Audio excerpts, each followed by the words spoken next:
njengoba ngikutshela. Lembona ngafuna bachazelwe abantu. Otherwise ngeke kuthi bangayi-understand le nto le. Silwane. Ekho.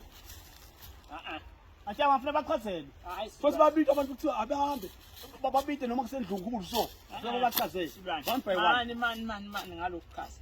Sesihambe kakhulu Silwane. Ubuhlungu bonke la kubambe kuyewukela la kuyawana lokho. Siyaphi kanti siyaphi? Gogo yathi uthi complaina kakhulu. Yathi wena bonga ulunga bamfundisi waJesu boku. Bonga uzulunga. Yesilwane Bongeke uzulunga. Silwane kuba umfundisi waJesu kwakufuna ukuthi nihambe ningathi. Kwakwanje ngenye ukuthi mlengivatselo nyawo lapha. Kuyiwephi? Tini kaze mnyilanga sihamba seKhapena home. Nawe sihamba seJerusalem. Langa sihamba seNazareth. Ukithi uthi siya kuphi? Ngeva yini? Bogalile lapha esihamba. Nawe wawulapho Yesilwane. Phela gogo bafundisi baJesu. Yesilwane kahle bo Jesu uzowuthuma abantu abo ubimbongolo yabantu nje abedinwe ngokuhamba.